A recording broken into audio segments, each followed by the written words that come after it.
هذا البرنامج برعاية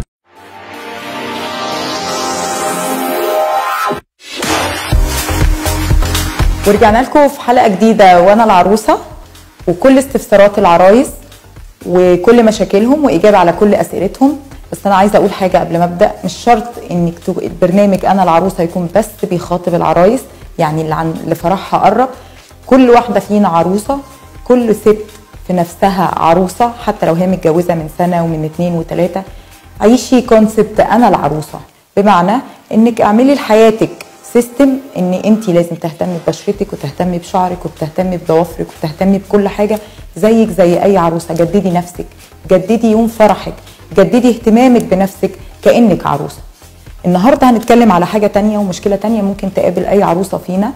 العروسه النهارده مشكلتها معانا هي مشكله شعرها، ودايما مشاكل الشعر بتبقى يا اما عندي كسره جديده في شعري ومش لاقيه لها حل، يا اما انا شعري بيقع، ودي 95% مننا بيعاني من المشكله دي، يا اما انا عندي قشره رهيبه في شعري ومش عارفه اعمل لها ايه، يا اما انا مهمله في شعري ومش عارفه اهتم بيه وانا خلاص فرحي يقرب ولونه مطفي وباهت ومش عارفه اعمل ايه. النهارده معانا في حلقه النهارده هجاوب على كل الاسئله دي، وهقول لك كل مشكله فيهم انت ممكن تعملي فيها ايه. هنتكلم على اول مشكله. لو انت عندك تساقط في شعرك لازم تدوري انا شعري بيقع ليه. يا اما بيقع لاني مثلا في ستريس ومضغوطه، ومثلا كان عندي امتحانات ولسه مخلصه، فانا لازم افهم سبب مشكلتي عشان ابتدي افكر ازاي اعالجها. يا اما انا عندي مشكله ان انا عندي نقص حديد او نقص فيتامينز او حاجات معينه هي اللي بتسبب تساقط شعري. يا اما عندي اهمال شديد ومش مهتمه بيه ومش عارفه استخدم له البرودكت الصح الخاصه بيه، فده سبب ان انا شعري بيقع. لو انت عرفتي تحددي مشكلتك ايه وسببها ايه، انت لوحدك هتحددي العلاج ايه. ده لو بالنسبه بنتكلم عن السقوط. خلينا نتكلم على مشكله تانية. لو انت عندك كسره جديده، وكلنا بقى عندنا كونسبت ان البروتين والكيراتين هم بيتعبوا الشعر اكتر ما بيفيدوه، وانه ان انا ممكن ابقى شايفه شكل شعري لطيف ومبسوطه منه في الاول، بعد شويه شعري بيقع كتير جدا. ايه الحل؟ اعمل ايه؟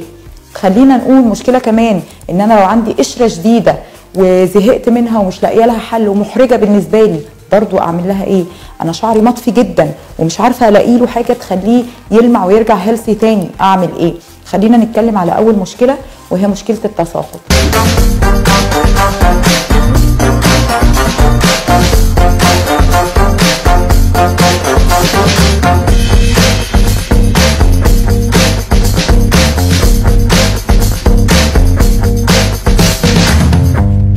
رقم 1، علشان اعرف احل المشكله دي لازم احدد سببها. لو هي مشكله خاصه بعوامل نفسيه لازم اهدى ولازم افهم اني خلاص دي حاله عرضيه كانت معديه عليا في وقت وراحت، فالمفروض ان انا اهدى علشان اول حاجه بتتاثر بيها هي بالحاله النفسيه هو شعري وبشرتي. وزي ما قلت لكم قبل كده لازم نتعامل مع الحاجتين دول على انهم بيبيهات، لازم يتراعوا في ان انا اهتم بيهم از بيبي. فكل ما اهتميتي بيهم كل ما اخدت منهم نتيجه احسن، وكل ما ظهر عليهم الاهتمام. بمعنى ان شعري لو انا عندي مشكله في نقص فيتامينز، نقص هيموجلوبين، انا لازم اراجع دكتور، علشان انا مهما اخدت علاجات لشعري وبحطها وانا جوه في حاجه غلط، عمر ما شعري هيتحسن. انا دايما عندي قناعه ان الشعر والبشره مهم جدا ان ناخد لهم تابلتس او نبلع لهم حاجه علشان الشعر والبشره يتحسنوا. بمعنى اني لو انا عندي نقص هيموجلوبين او نقص فيتامينز واخدت الفيتامينز المظبوطه الخاصه بده هتظبط لي شعري. هتيجي واحده تقول لي طب ما انا لما باخد الفيتامينز دي انا بيطلع لي شعر في كل حته. ده مش صح، مش دايما بمعنى اصح. وحتى لو ده انت يعني ما هو يعني اي حل لازم بيبقى ليه اثار جانبيه. لو انت مشكلتك في شعرك اكبر، انا رايي حل المشكله بانك تاخدي الفيتامينز دي واعملي ليزر، اعملي اي حاجه تانية تغلبي على المشكله التانية. لاني كمان بسافر كتير، ولاني دايما كل سنه بيبقى فيه جديد في اي مكان انا بسافره. السنه دي انا اكتشفت حاجه جديده جدا هم استخدموها بديل للبروتين وللكيراتين وللحاجات اللي احنا عارفينها كلنا، حاجه اسمها بروتين ريبليسمنت. وده وظيفته انه يعيد وجود البروتين الطبيعي اللي في الشعر.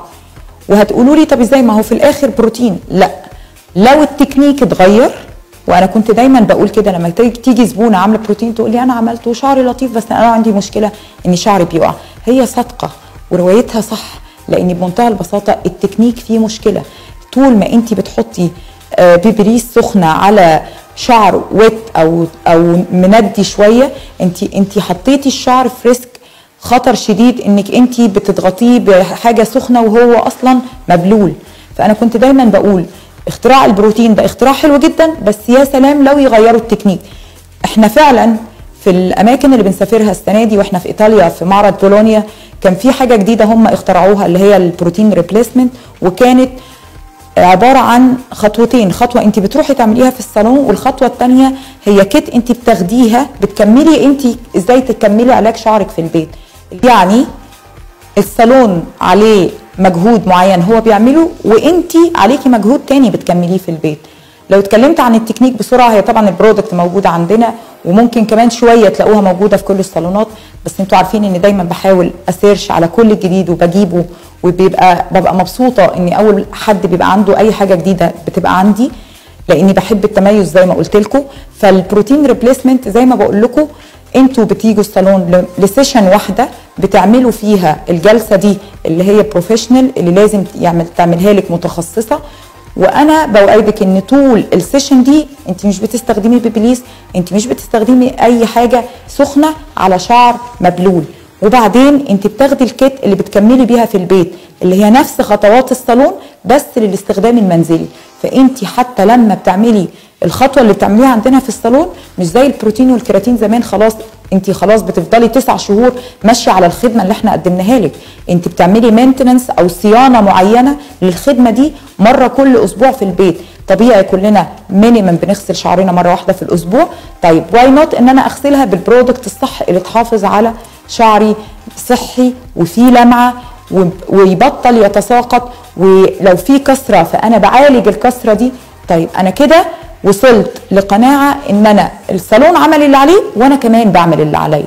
فده الاختراع الجديد اللي انا حبيت اكلمكم عنه النهارده في مشاكل الشعر، سواء اللمعه المطفيه او الكسره، وهو البروتين ريبليسمنت، واللي موجود اصلا عندنا في فلاورز، واللي انا بقول لك بغض النظر عن اسم الشركه ايه، لكن هو كتكنيك انا فرحانه انه التكنيك جديد وموجود عندي، وان اول حد يبقى موجود عنده هو احنا في الصعيد. انا مش عارفه في حد في القاهره ولا لا، بس في الصعيد احنا اول ناس يبقى عندنا البروتين ريبليسمنت، واللي احنا بنشتغل جزء وانت بتشتغلي جزء، وبتحسي بنظافه البرودكت وبحلاوته على شعرك وانت بتستخدميه في بيتك، وتحسي قد ايه انا فعلا اللي بحطه على شعري ده مفيد، فعلا شعري اتغير، فعلا شعري اتحسن.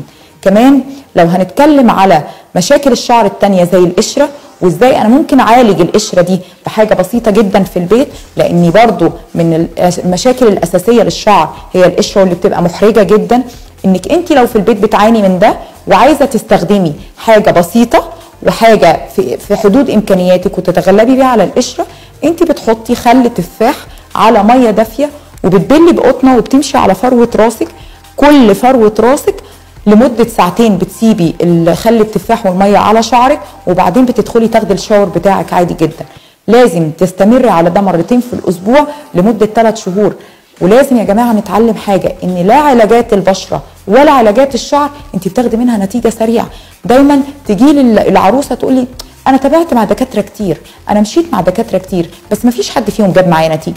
اوكي، طب انت رحتي للدكتور امتى؟ مش فاكرة، كذا واحد كتير. مشيتي على الدواء بتاعه قد ايه؟ انا شهر وزهقت. حبيبتي لا بشرتك ولا شعرك ينفع تحكمي العلاج ده جاب نتيجة او لا قبل مينيمم 3 شهور. بتتخلصي من المشكلة بعد 6 شهور، بتفضلي تحافظي على النتيجة اللي وصلت لها لحد 1 سنة وسنتين. ولو انا مبسوطة وبحافظ على النتيجة اللي انا وصلت لها، واي نوت ان ده يبقى روتين حياتي. لو انا بستخدم شامبو معين ظبط تساقط الشعر ووصل شعري لمرحله معينه، ليه ابطله؟ ما انا مش هبطل اغسل شعري بشامبو، طب ما اغسله بقى بالشامبو الصح.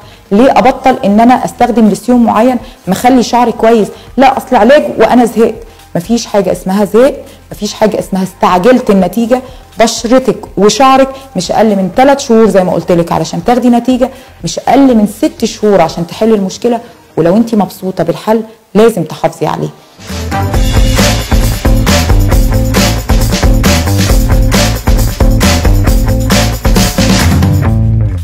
بعد ما خلصنا ازاي احنا ممكن نعمل الخدمه الجديده اللي ممكن تتعمل للشعر، وازاي انت في البيت لو عندك قشره ازاي تعالجيها، ازاي لو عندك تساقط في البيت زي ما قلت لكم قبل كده، وصفه حلوه جدا وكل الناس كلمتني وقالت لي ميرسي على الوصفه دي، احنا لسه ماشيين عليها ومبسوطين منها، اللي هي الثوم والصبار الطبيعي، وازاي تخلطيهم على بعض مع زيت جوز الهند وبتوزعيهم على الفخار لمده مرتين في الاسبوع.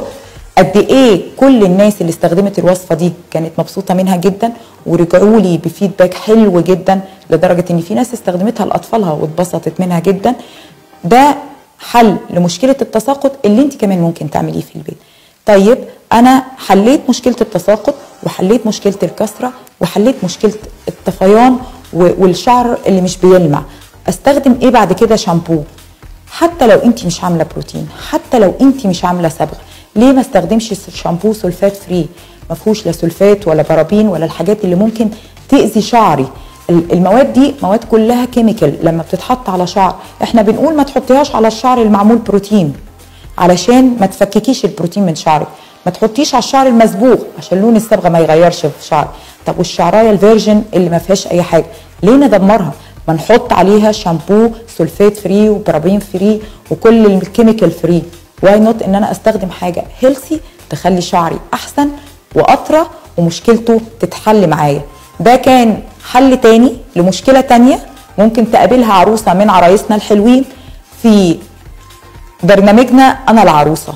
النهارده قلنا ازاي تحلي مشكله شعرك لو بيتساقط، او لو في هيشان برضو بالبروتين ريبليسمنت، او لو في طافيه ازاي تخليه بيلمع، ولو في قشره ازاي تحليها، وازاي ممكن تروحي الصالون مره وتعالجي انت في بيتك 100 مره، وازاي توصلي للنتيجه المرضيه اللي انت كعروسه تبقي فرحانه بيها.